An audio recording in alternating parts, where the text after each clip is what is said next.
So welcome everyone to the Buddhist Path of Awakening course. Let's bow in.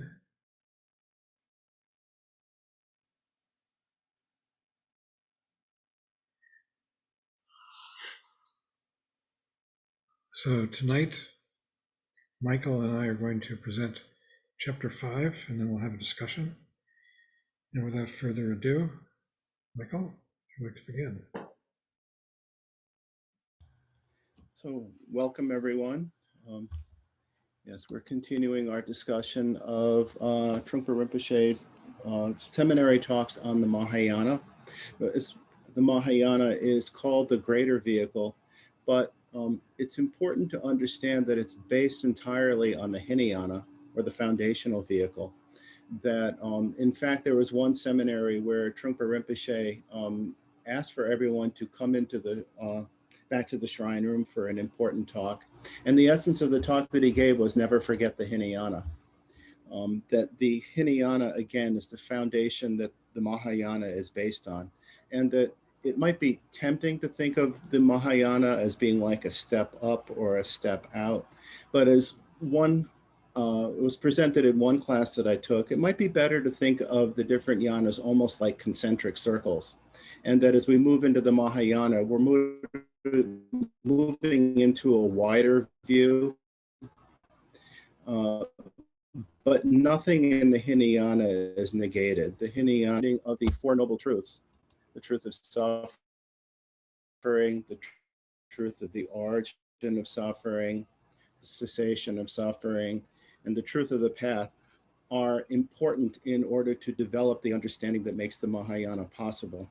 And so this wider view that the Mahayana takes, that in fact we can work with all sentient beings, not just self-liberation in the Hinayana, and that in fact we can work with our entire experience and our entire world in a much greater way, really has its basis in the Hinayana teachings. There are things in the Mahayana that become, you could say, very explicit, that are implicit to some degree in the Hinayana. Or another way of understanding the Hinayana, or one point of the Hinayana, is removing the obstacles and the obscurations that prevent us from recognizing what this chapter is about, our basic goodness. And basic goodness is a term that Trungpa Rinpoche used a lot in the Shambhala teachings, but also applies to understanding of who we are throughout all the Buddhist teachings as well.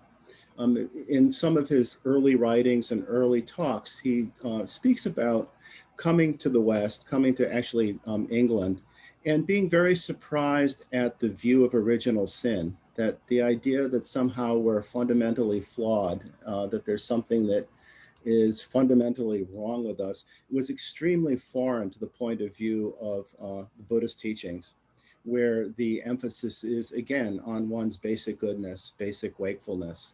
So with the Mahayana, we move into what you could say a larger circle in these concentric circles, and begin to develop a greater understanding of what our potentiality is.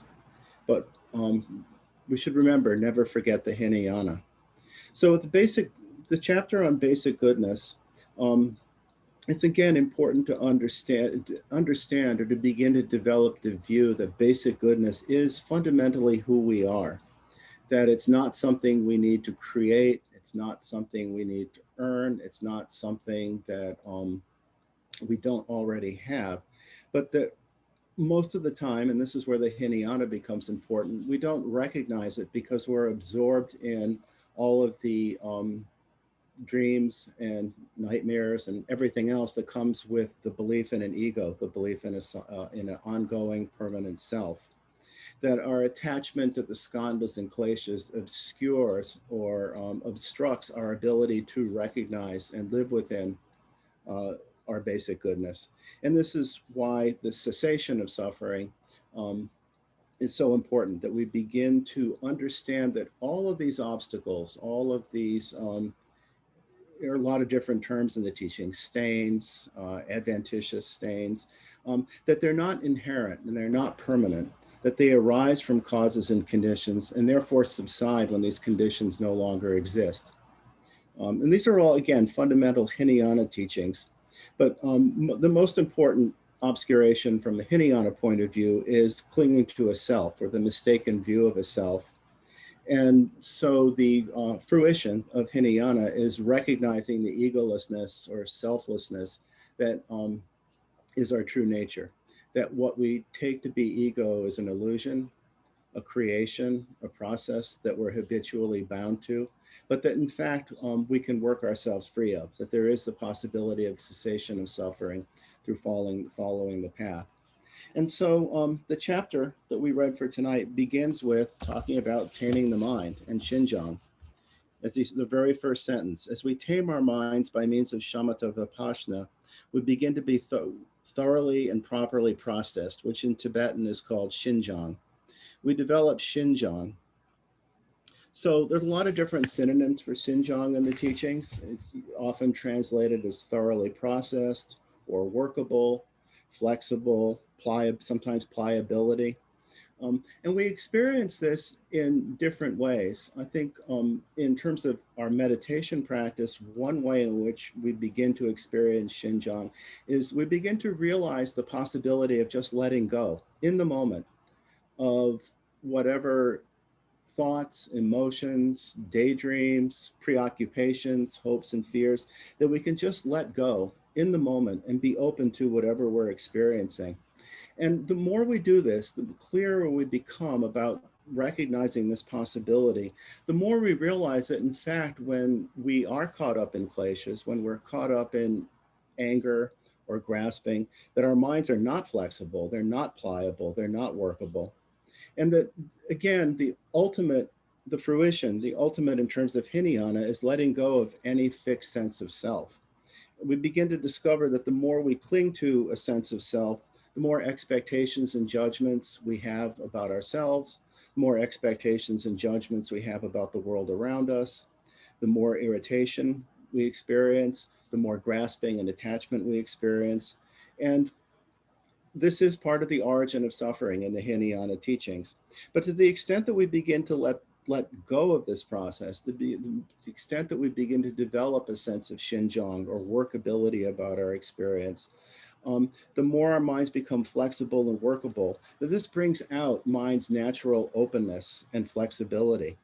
So in the spirit of not forgetting the Hinayana and saying just a little bit more about Shinjong, I actually looked up in the book that we finished reading, some of the sections on Shinjong. And I just want to read a little bit about what Trungpa Rinpoche says about Shinjong in the book that we thought we were finished with, but in fact, we'll be working with quite a bit in reality.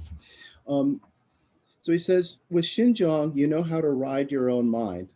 At first, you learn how to tame your mind, which is how we begin this chapter. Then, having tamed your mind, you learn how to make friends with it. So that's the second part, is actually making friends with ourselves and making friends with our experience. Having made friends with it, you learn how to make use of it. This is what is meant by riding your mind.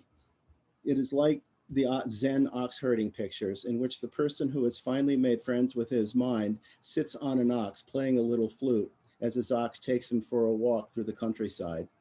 Shinjong is a very important term. It often refers to the fruition or the complete accomplishment of shamatha discipline, when your mind is soothed and your body is completely relaxed. That level of Shinjong could be called big Shinjong or final Shinjong. And then again, in the chapter on cessation, he says, Shinjong happens in stages. It begins with the achievement of clarity. This level is like seeing one glimpse of what it would be like if you had that glimpse constantly. In order to achieve permanent cessation, you have to continue with the practice. When you develop Shinjong, the sense of turmoil and misery subsides. Therefore, both physically and mentally, there is a feeling of comfort. Comfort does not mean euphoria, but the sense that things are soothing because you have simplified your life. Simplicity brings tremendous relief.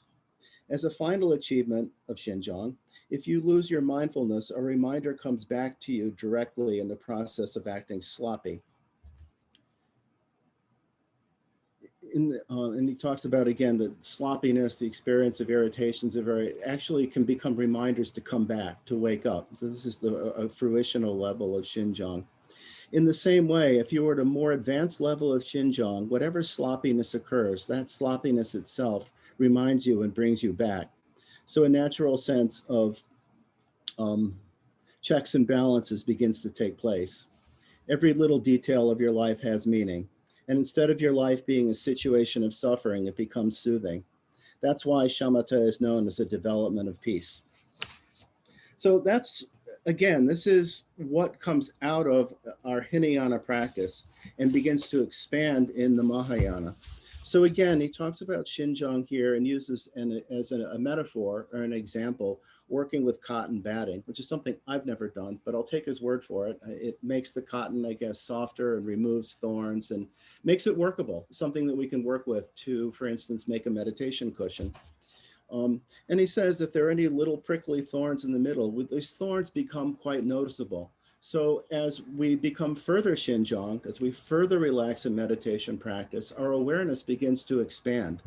And as he says, when we practice the discipline of Xinjiang, we notice our subconscious gossip and the distractions caused by sight, sound, and bodily feelings. We notice any movement of the mind that distracts us from perfect concentration. And again, at this point, when we're thoroughly Xinjiang, this becomes a message to come back. The softness is Xinjiang, and the thorns are temporary obstacles that make us feel we may not be as good as we think. But that edge is not regarded as problematic. It's our working basis. So, and we then begin to ask, as he says, well, what next? Where do we go from here? What is this? And so there's an experience of increasing openness and increasing inquisitiveness. And as he says, the possibility of further learning is taking place. We're doing more than just tagging along and trying to be courageous. Instead, we experience something in ourselves that inspires us to learn further. So he also says in other places that Xinjiang is humor and joy. It's the opposite of complaint, that it's relaxation. And as we continue to relax, we're able to see more, we're open to more. And that this is not problematic, but actually is our working basis. And that this inquisitiveness opens us up further. And at this point, he introduces Sugata Garbha, which, as he says, is linked with or similar ideas to Tathagata Garbha, which we defined as, sorry, my vision's a little blurry.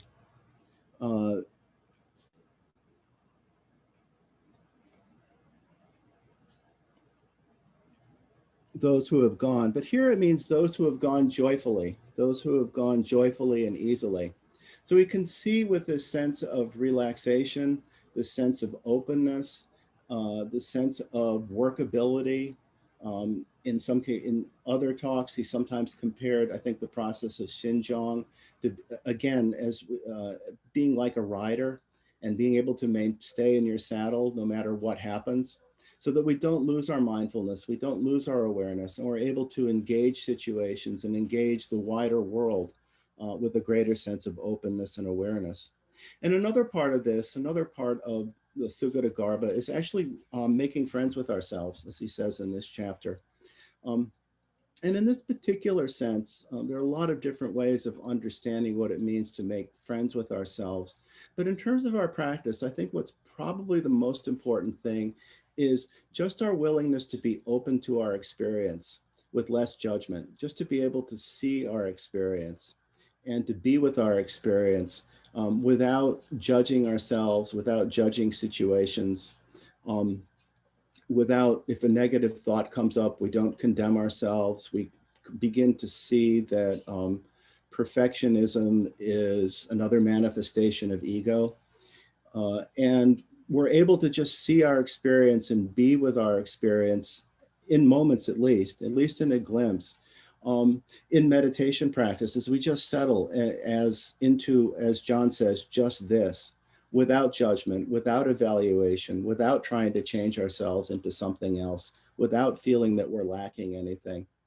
And the more that we can do this in meditation practice, the more we're able to meet our experience just seeing what it is without immediately reacting and trying to change or do anything about it.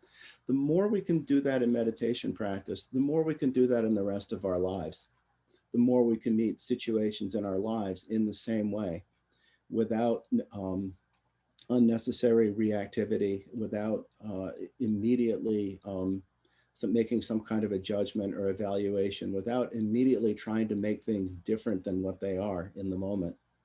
And that this, again, makes situations workable. You could think of it as this is really giant Xinjiang, I guess, because it's what allows us to see possibilities in situations instead of entering situations with expectations and all kinds of attachments and rigidities that block us from being able to be responsive, open, and appreciative of situations.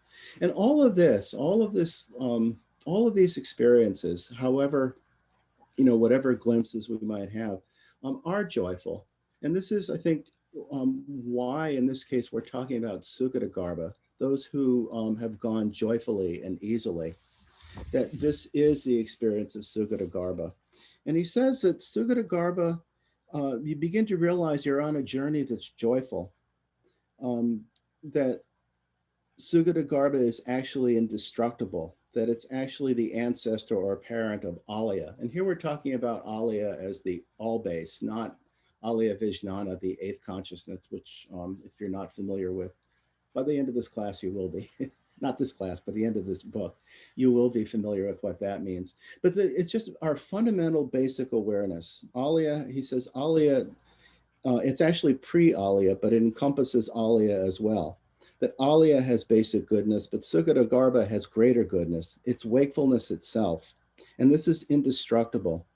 And as we come to understand this, it's what makes the veils and obscurations, all of the things that we became very aware of in our Hinayana practice and study, we become to understand that they're only temporary obstacles, that they're not who we are. They're not, there is no original sin.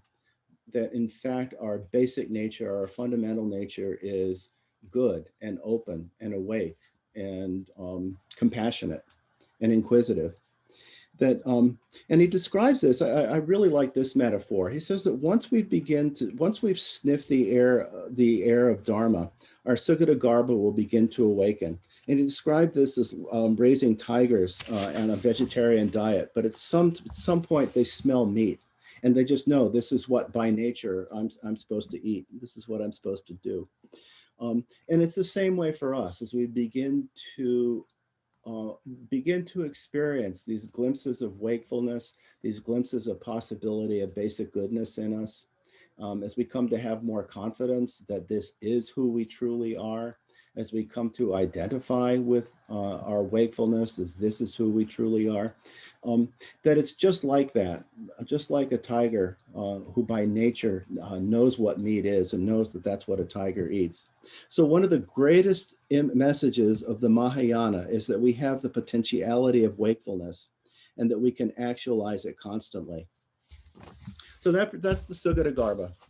This joyful experience of coming to recognize who we are, what we're capable of, what our fundamental nature is. And he says the basic goodness of Alaya transcends both the cotton batting and the thorns, the Xinjiang as well as your irritation. Beyond the delight of the early Xinjiang level, you develop greater friendliness to everything, and your early irritation and aggression has been processed by mindfulness awareness and replaced instead by basic goodness. So there's this increasing sense of openness to the world. The Xinjiang, he says the Xinjiang and thorn principle is path-oriented, but basic goodness itself is fruition-oriented. So it's what we already have, but at the same time, it's what we need to recognize. It's what we increasingly become familiar with through meditation practice. It's what we increasingly develop confidence in. It's what we increasingly develop our ability to recognize in every situation in our life. And as he gives the definition for the technical term for basic goodness in Tibetan, which basically means the natural state of goodness of the Alaya or the Kunshi, the basis of all. So the Alaya or Kunshi, which is part of the phrase Kunshi Nangbak Ki Gewa, Gewa meaning virtue or good. But The alaya or kunchi is the fundamental state of our existence or consciousness before it's divided up into I and other, or into the various emotions. And then he begins to describe how by beginning to develop a sense of self and distinguishing that from other things in the world, we then begin to develop a separation between this and that, who and who, what and what, and that this basic sense of self-consciousness it eventually comes to obscure our basic goodness. But the basic alaya principle is called natural virtue because it does not have any bias. It doesn't have a bias toward this and that, who and who. It's just basically is, just neutral. It's neither male nor female, so there's no space of courting.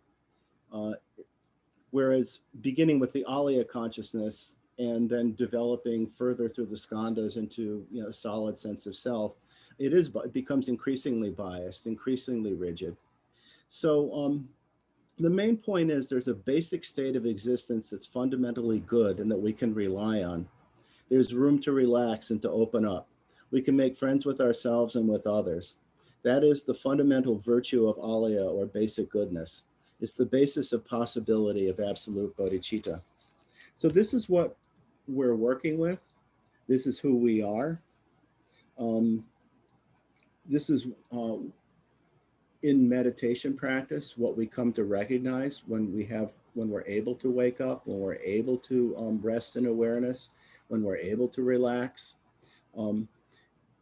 It's why when we're instructed in doing meditation, we're told that we're not trying to create anything, or not trying to create any particular state of mind, because any attempt to create an experience or create a state of mind just creates agitation and further obscuration. And the more we come to recognize our basic goodness, this fundamental state, our natural, who we naturally are, the more we're able to recognize and relax in that, the more joyful our journey, the more awake our journey, and the more compassionate our journey. So we're urged just to let go, relax, and simply be in meditation. And I think I'll stop there.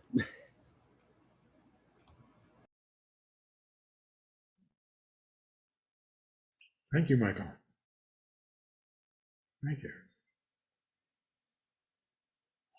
Okay.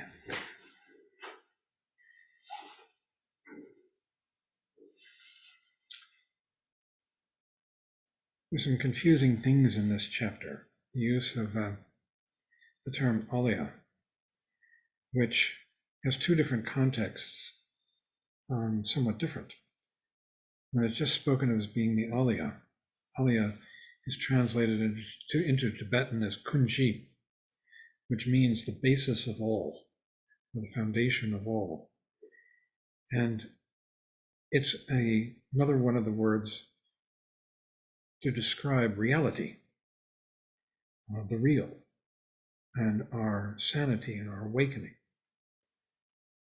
It's things as they are, and it includes the Sugata-garbha.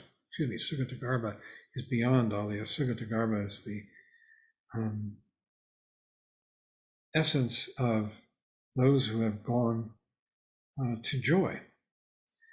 Sukha is the word for joy, gata is the word to go, and garbha is the essence. So Sugata-garbha, one of the translations for it that's not given in this chapter is those who have gone to joy, those who have gone to bliss, sukha. And it includes the alaya. The alaya, in this sense, is just the pure alaya, is another word for reality, and it refers to the fact that reality includes everything in it.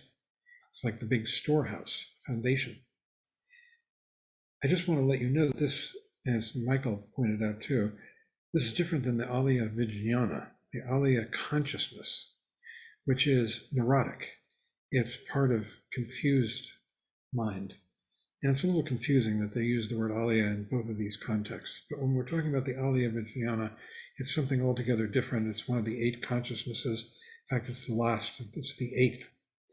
And there, again, it's a storehouse but it's the storehouse for all of our habitual patterns that have accumulated over time and that are resting there, waiting to be triggered into action by one thing or another. So for instance, I always use the example, if you've been bitten by a dog and that memory is stored in the alaya, today you're not thinking about it, but the next time you see a dog, it might trigger that memory and you might feel apprehension for that dog. That's the way the alaya vijnana works. It's very different than the alaya. So we're talking here about really what is beginning to happen in a very positive sense in our practice. The more we practice shamatha and vipassana, and we study and contemplate, and that aids us in our practice.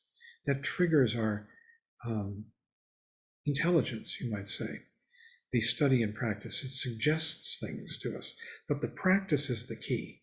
And the key practice, as he says here, is shamatha vipassana, this mixture of the two, just what we do every day.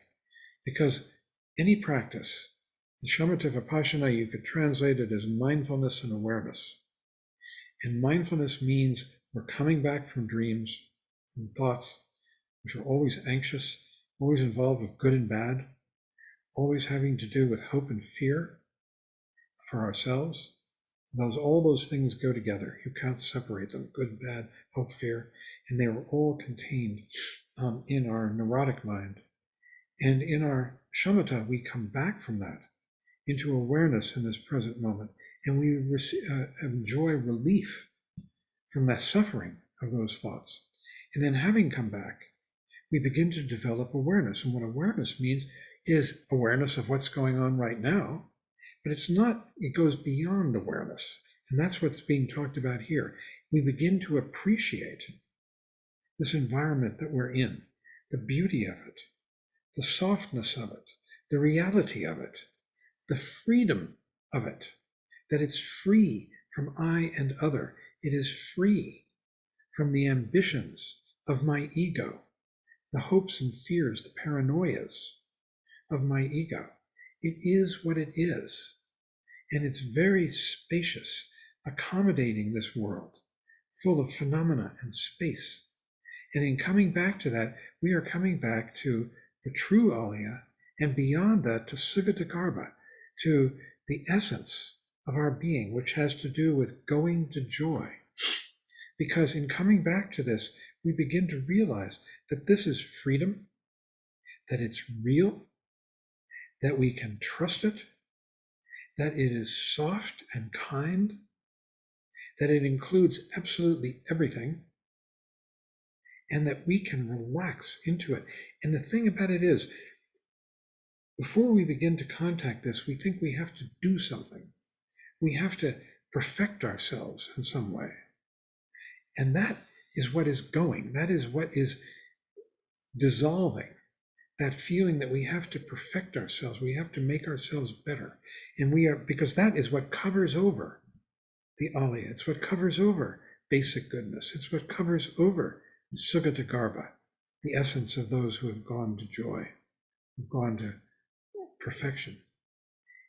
That feeling, that paranoia, which is all ego, all about me, I, making this journey, and that is dissolving the more we practice. And as it dissolves, the real world, this world of softness, of joy, of ease, of freedom, of beauty, of vividness, the vividness of the phenomena, begins to appear more and more on its own. That's what's so extraordinary. We don't do it. It's just like suddenly we realize it's there. It's there maybe just a little bit, and then it's there more, and it's there more and more. It comes to us, and we simply acknowledge it. He talks about this in the next section, about Pak Young, with this. It's an attitude that we begin to develop more and more towards our realization. It's called being carefree, let loose. We don't have to scrutinize or investigate to make sure. We can be carefree in our basic goodness. It's a sense of relaxation and release from torment and paranoia, from the feeling that we have to do it. And from this and that all together, that tremendous feeling of relaxation is beginning to dawn. It dawns the more we practice. And that's why it's so good to practice regularly every day. Much better to practice short and regular than long and infrequent. The more regularly we practice, the more we encounter this.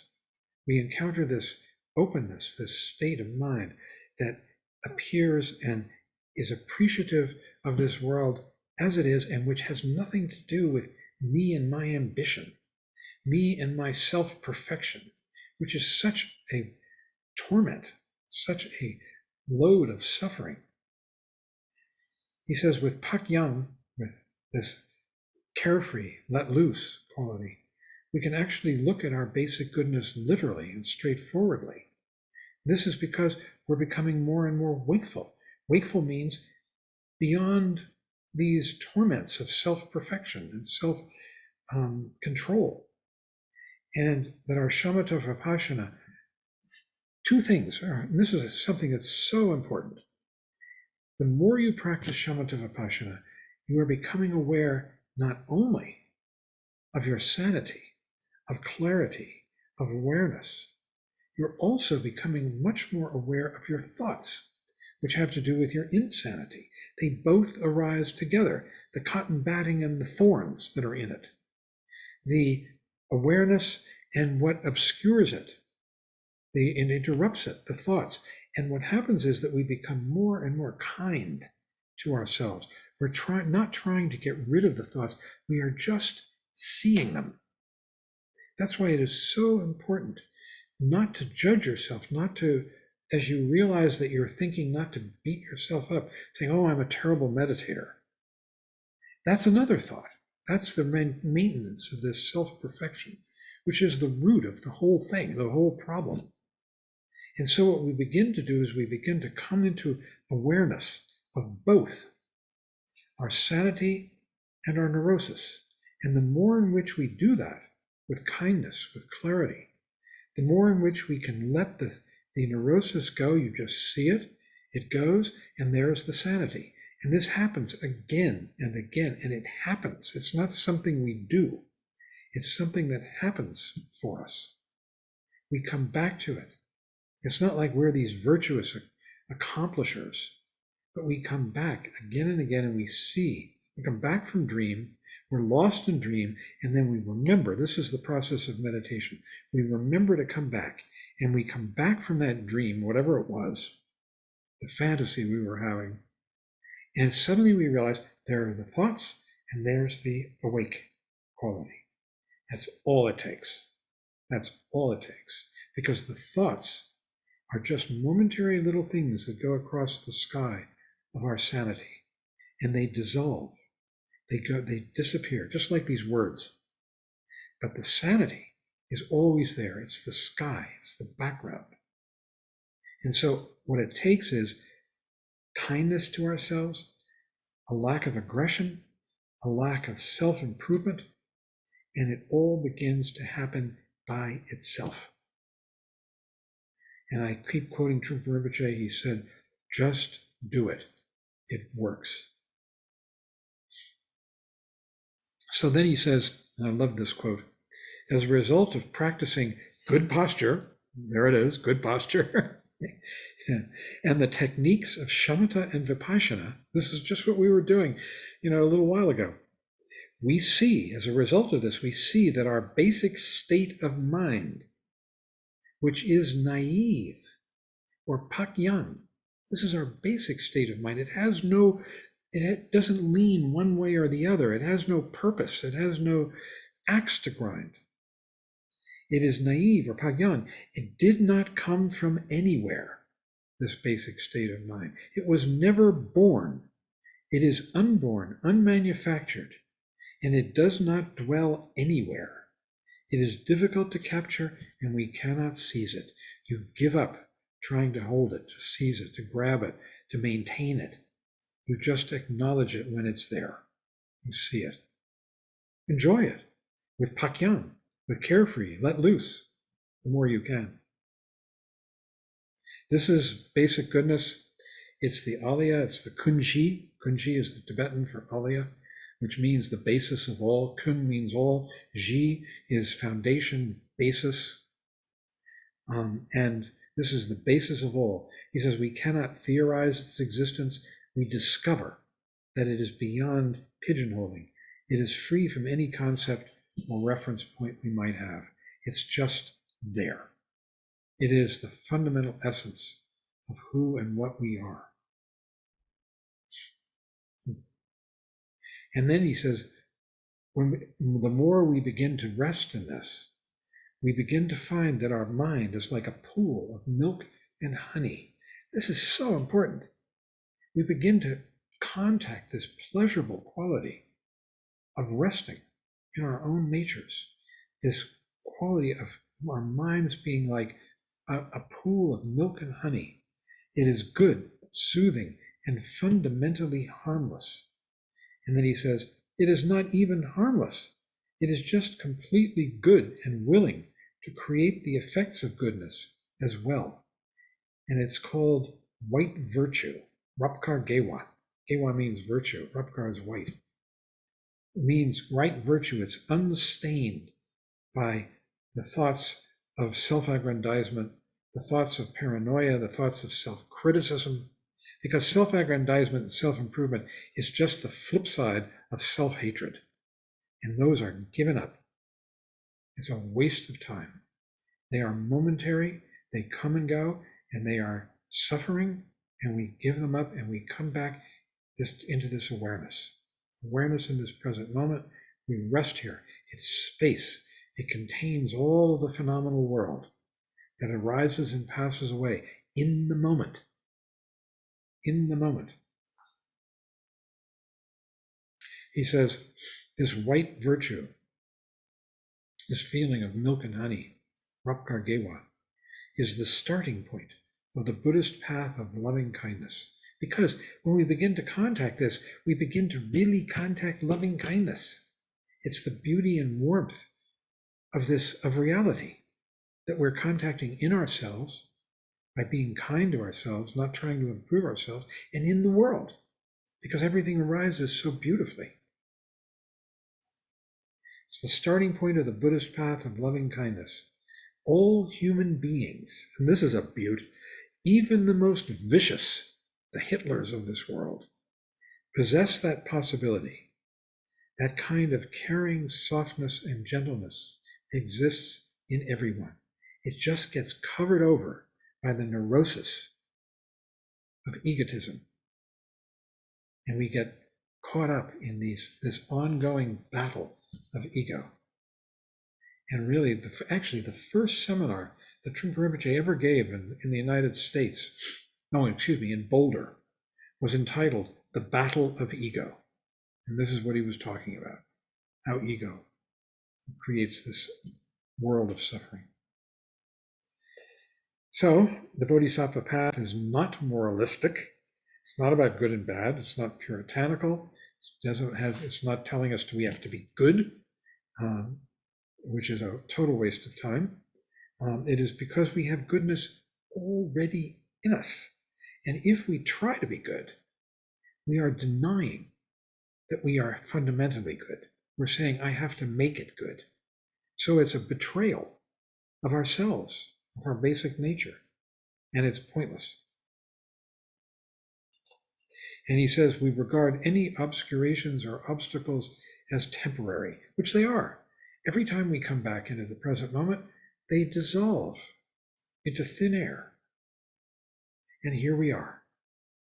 And the more we come back, the more we shift our loyalty to this. You don't have to make it happen. You don't have to try. It's just a matter of appreciation, of enjoyment, of a feeling of freedom, of pleasure.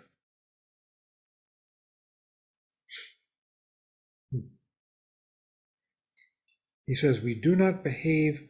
He says, we take care of ourselves, bathing, dressing, eating properly, We take care of our bodies in a proper way. This is the kindness of the Alaya. And we do not behave or feel like we are under attack. All of this is expressions of pakyan, of being carefree, let loose.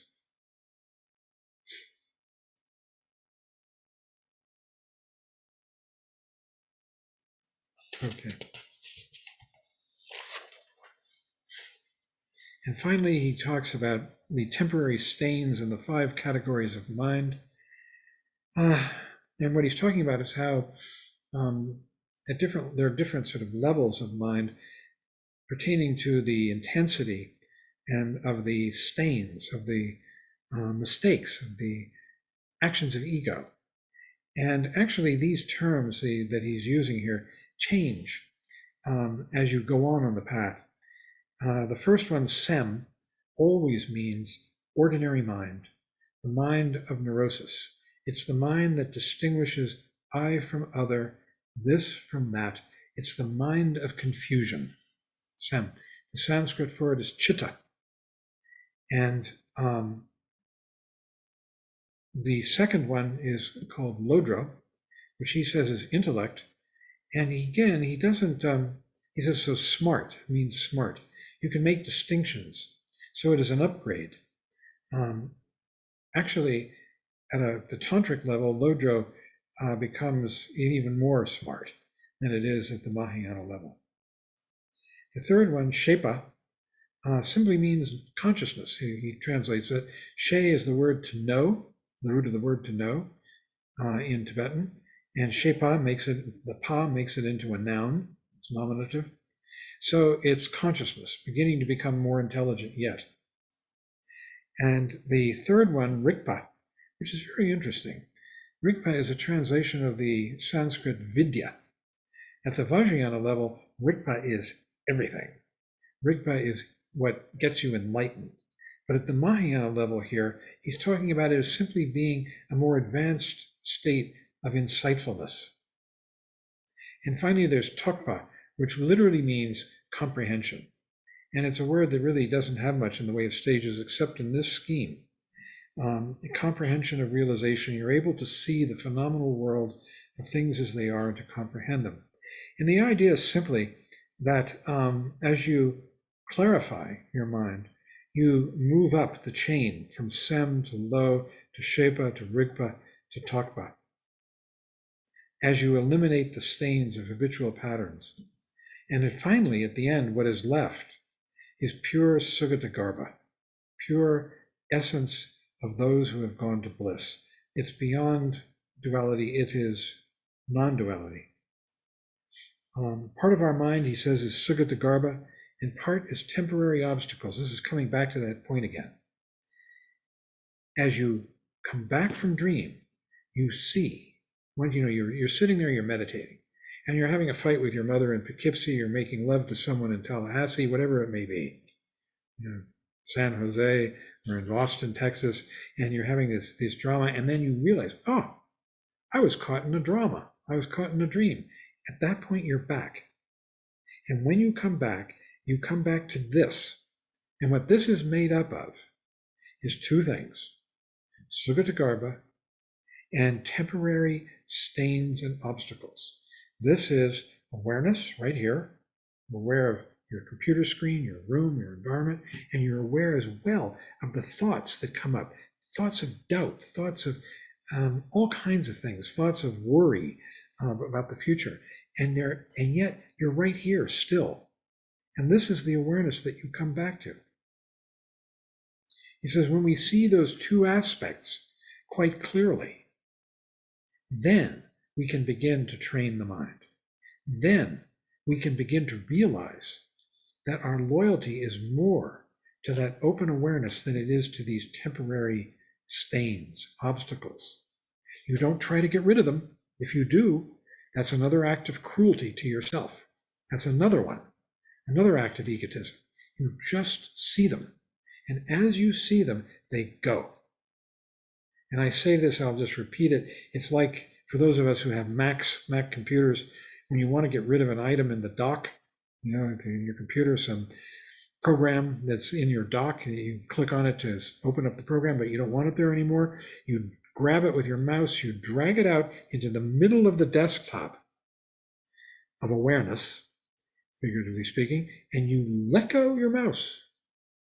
And it goes poof into a cloud. That's exactly what happens with thoughts, with the dreams, with the obstacles, with the temporary obstacles and obscurations.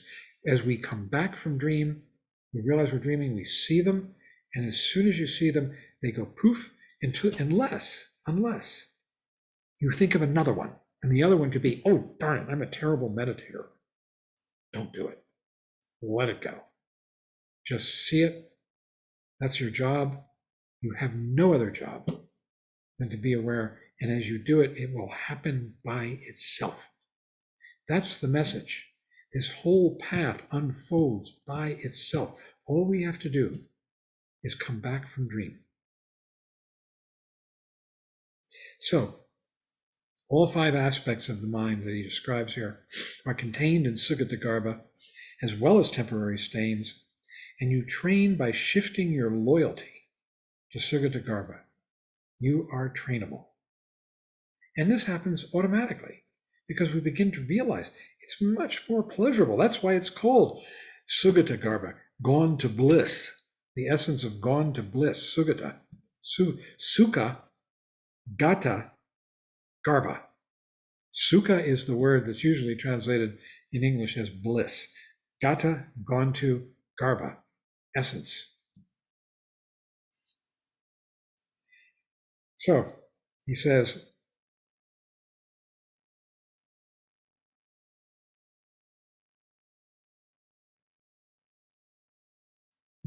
these 5 aspects of mind, this is the Mahayana, are not fundamental alaya, basic goodness, but they are the product of the alaya consciousness, which is neurotic. So these 5 aspects of mind are still neurotic, the way he's describing them. But when you get to the Vajrayana, you will find that Rigpa, in particular, is huge. It is the faculty of seeing reality. So it just changes the different context. And finally, he says of these 5 aspects, they have a connection with the alaya principle, the principle of foundation of consciousness, of basic goodness, and how to get back to it. So they act as intermediaries to the Sugatagarbha. So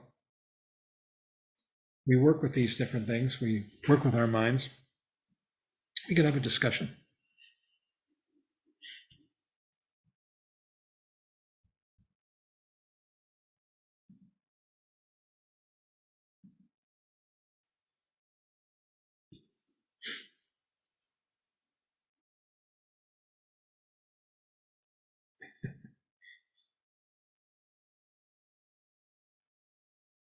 Always takes a while to get going. I think Meg raised her hand. Yeah. So what was I going to ask? Oh, the concept of basic goodness sounds like it's a conceptual idea, and you say that everything begins to happen by itself. So I wonder if at some point that conceptual idea, which is all it is to me right now, at some point along the path, does basic goodness become something more than an idea? It becomes like a presence or I don't know what it would be, something besides just concept. Good question. When I first heard that term, basic goodness, I thought, yuck, basic goodness. It sounds so, saccharine. But what it's really referring to is, you see, conceptual mind is always judging things in terms of good and bad. And so some things are good and some things are bad. And we live in a world of, it's sort of hard. It's a hard world. It's a world that has a lot of edge to it, of the good and bad. Basic goodness refers to the fact that this world, as it arises in the present moment, is fundamentally worth being here for. It's fundamentally of value. It has a quality of it's worth being alive and participating for no reason at all. It's just fundamentally of value. This basic goodness, everything, every experience, including death itself, is worth being here for. It's fundamentally vivid and compelling. Once we stop discriminating between good and bad, dividing the world that way, which is always an action of ego for me. And when ego goes, then this world begins to arise, begins to appear, begins to glow as being fundamentally worth being here for. This is the idea of basic, that it's lit by being basically good, worth being here for. And it's good not as opposed to bad. It's an absolute. And it draws us. It draws us. It's like a magnet pulling us to it because it's so soft. It's like, he says, it's like milk and honey. It's relief from ego. Although once you get past ego, supposedly, then there is no relief because there's no ego to get relief from anymore. It's just as it is. Thank you. Does that help at all? Yeah, so are you saying that it does at some point become more experiential? Absolutely. Okay. Absolutely. And it comes to us in the sense of compassion. Compassion, and you don't know whether it's compassion for the world or compassion for yourself or both. But there's a feeling of brokenheartedness. Trungpa Rinpoche talks about this, that you can almost cry for it. It's so beautiful and so sad and so tender, this world, as it arises in its transience. Constant, love, constant sorrow, constant loss, constant gain. The people that we love passing away, and we love them. All of that. Great tenderness. You have to be brave. I think we all have to be brave to enter this world. Giving up our fantasies of having it ego's way. And instead embracing it the way it really is.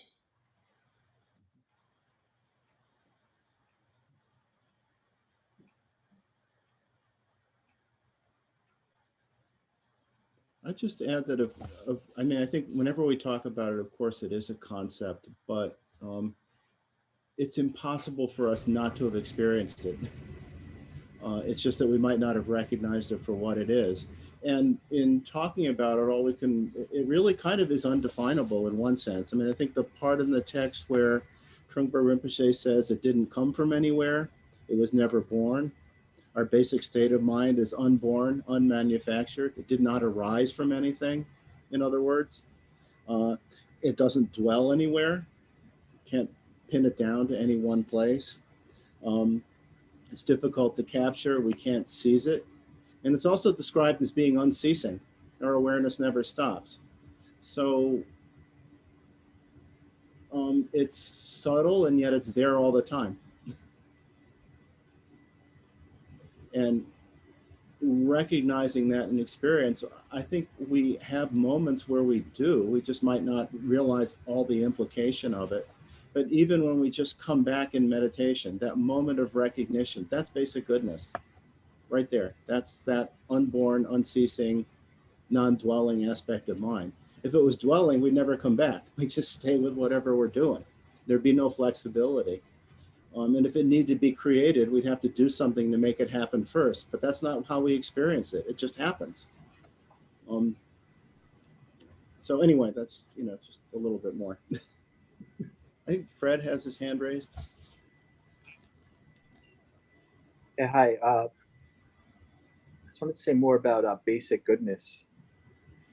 And, as I was listening to everyone talk, what came to mind is it's like interdependence in action, where it's like you see something that touches you in yourself and you see it in someone else, and it just kind of melts you.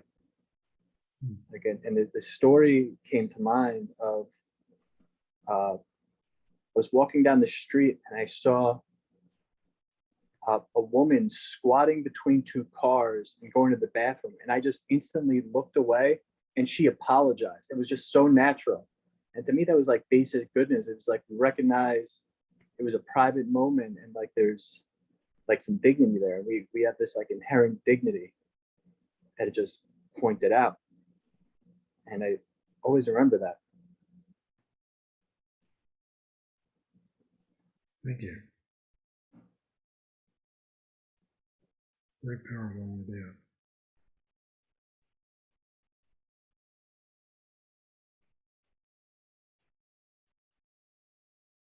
Yeah, the suffering that we see on the streets these days, it's an opportunity, I think, for appreciating basic goodness, opening our hearts and minds.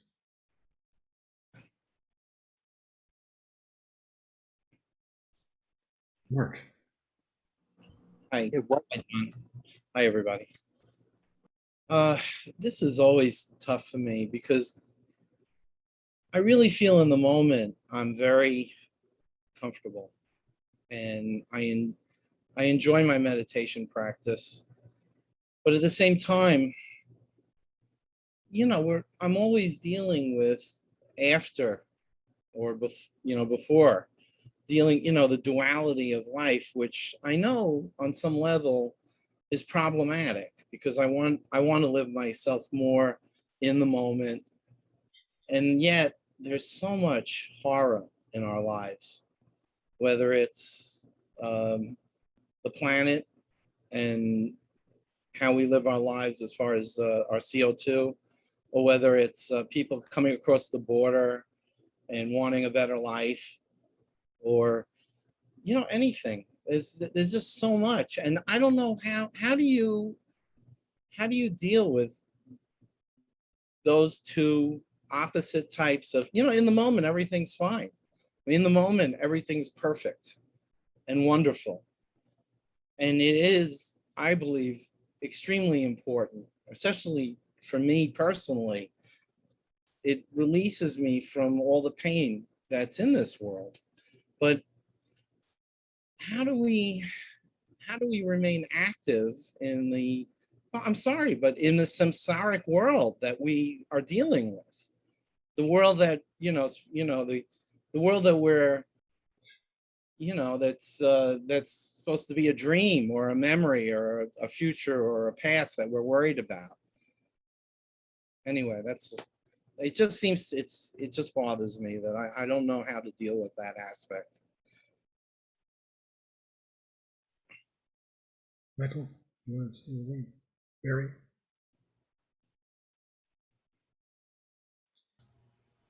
I think that Yeah, I could. I'm sorry. It took me a moment to dismute myself. But what just came to mind immediately is that it's a kind of a natural evolution, the Hinayana moving into the Mahayana, that as we become more present and less engaged and not valuing so much all of this, habitual thought patterns, and become more present and become more open, there's no avoiding the suffering in the world. And it is actually a courageous act to open in this way and be able to allow yourself to really take it in. And I try to approach it kind of like Tonglen, is not try to shut it out, because every day we hear, I mean, if you hear about what's going on in Syria, it's unimaginable. But it is there and it is real and it is part of this life. So by opening to it and allowing yourself to really take it in is an act of courage.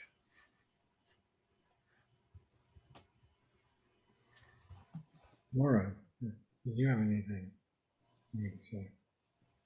Yeah, yeah. What Barry said, that that our openness to what is allows us to feel more, not less, and that's the motivation to work for the benefit of others. Like one of the later chapters talks about the ache that you have as a parent for your child, and that we have that ache for humanity.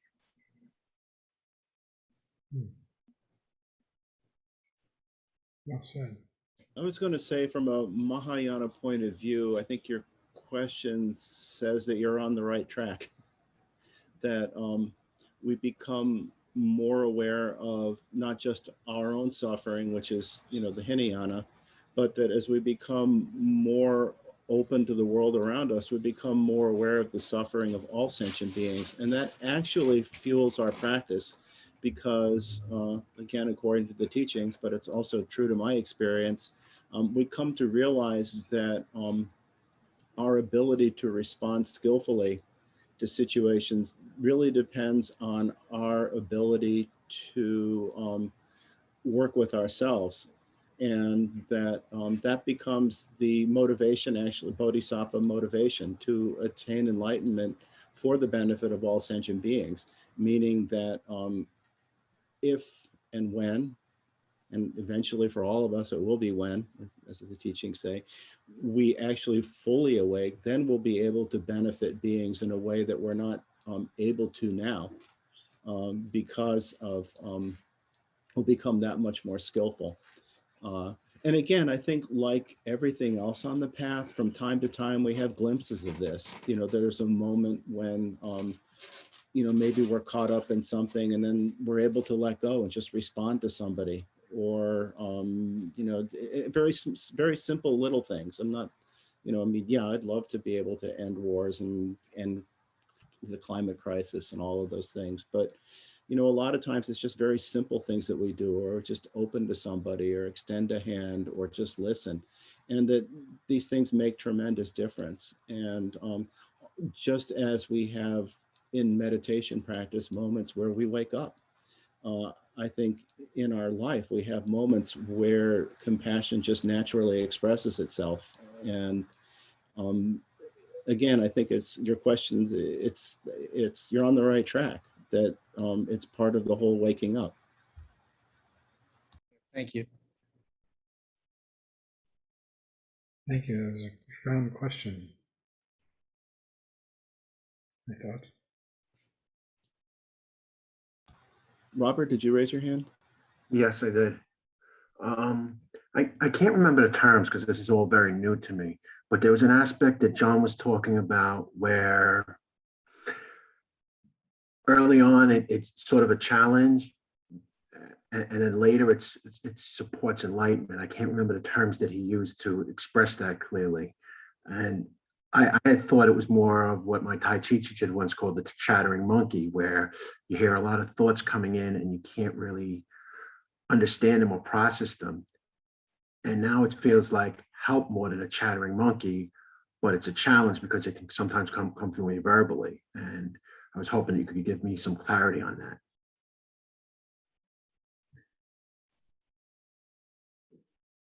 Anybody? I'm not clear on what the. Yeah, I don't remember the analysis you made, John, but you were discussing some aspect that in one phase was a challenge, and in another phase, it was almost part of enlightenment. And I don't remember the terms. I should have written it down, but I just was too interested in paying attention. I can't get it. That's okay. It's okay. I'm sure I'll pick it up in the future. The whole lecture was very helpful. Thank you. Was it Rigpa? Rigpa? May have been. Oh, Rigpa. Yes, that sounds pretty close. Yes. At the Mahayana level, it's sort of it's defined as being insight. Uh-huh. But at a higher level of the path, it becomes the aspect of mind that sees reality altogether. And it's the Sanskrit word is vidya, which literally means seeing, as opposed to avidya, which is usually translated as ignorance, confusion. Not Yeah, avidya means, I'm kind of seeing the ignorance confusion part right now. right. Avidya means no, not vidya. A is a negative, you know. So avidya, not vidya, not seeing. And what is it not seeing? It's not seeing this, the ground, the kunchi, the alaya. Instead, we're lost in dreams. We're lost in thoughts. That's what the avidya is. The vidya, the rikpa, is pure seeing. It's like we come back and we see it all. We see the ground, we see the thorns that arise, the obstacles that come and go and pass away, and the ground from which which never disappears. That's the rigpa. Oh, wow, that's so insightful. Yeah, tell me. RIPA is spelled RITPA? No, it's spelled R. It's transliterated, from Tibetan, and it's usually translated as RIG, or here it's RIKPA. Just a way of sort of sounding out into Roman letters, from the Tibetan letters. That was a very helpful insight for me because I'm sort of in that place where some things are clear and helpful and some things are not at times, and it's getting clearer, but with meditation, it's coming out. So it's getting there, but still feels like a long way to go. You just relax and let it do its thing. That's the whole thing, is we relax and let it happen. Our ambition only gets in the way.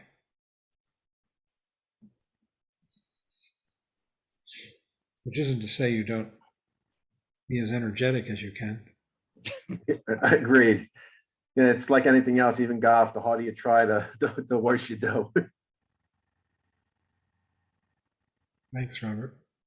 Thank you. Thank you.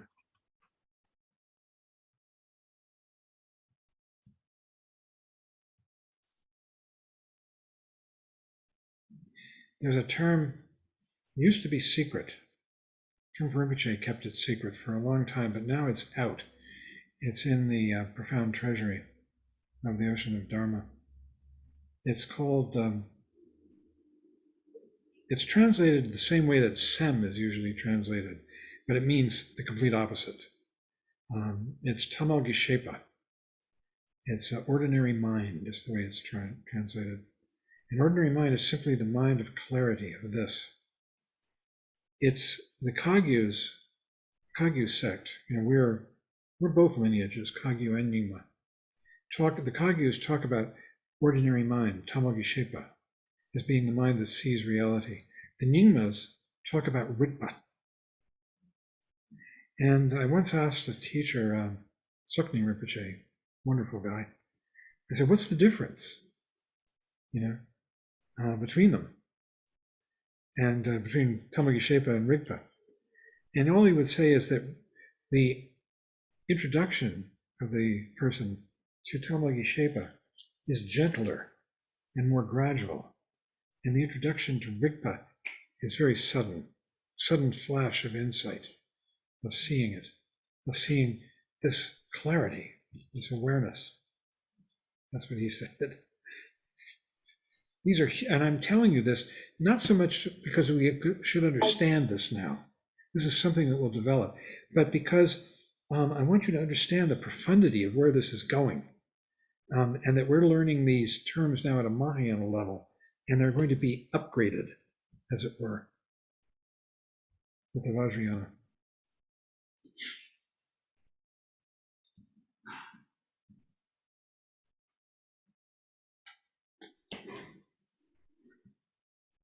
Great discussion. Well, maybe we should end unless anybody has something they want to say. I got a a highlight to that. It's like the appetizer, as they would say that the last book where Trump would talk about. It's a hint of what's to come. Hi. Oh, and Oliver wanted to say hi too. He's been asking. Hi, Oliver. Somebody else had something they were about to say.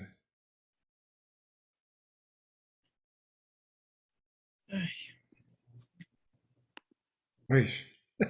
And tomorrow is the discussion group for Right. further questions. Right. We're getting an echo because Val and I are in the same house. So tomorrow we have discussion group, and we're hoping you'll come and bring your ideas. They're a lot of fun, that discussion group. And there are people here who contribute a lot in the discussion group who haven't contributed tonight. And I won't name names, but you know who you are. So let's close with the dedication of merit. And we'll put it up on the screen. If you come tomorrow, we get to do it with cacophony, which is a lot of fun. Meg, to everyone, Rikpa, R-I-K-P-A, yes, or sometimes R-I-G-P-A. Just different kinds of ways of transliterating it. Okay.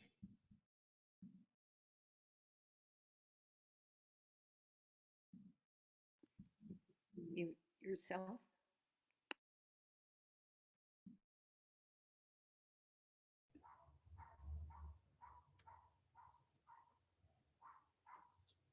We'll close by dedicating the merit earned by our practice for the benefit of all sentient beings.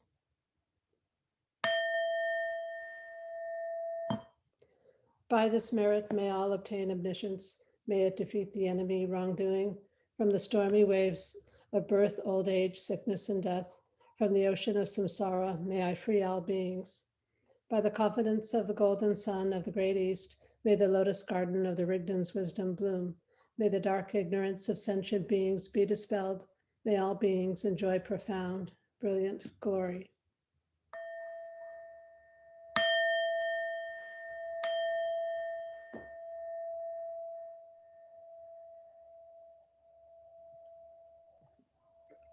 Thank you.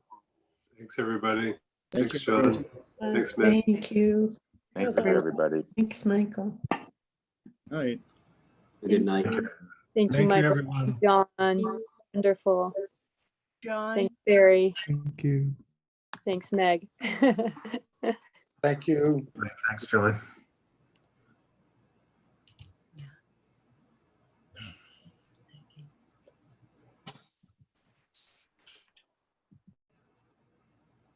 Thanks, John.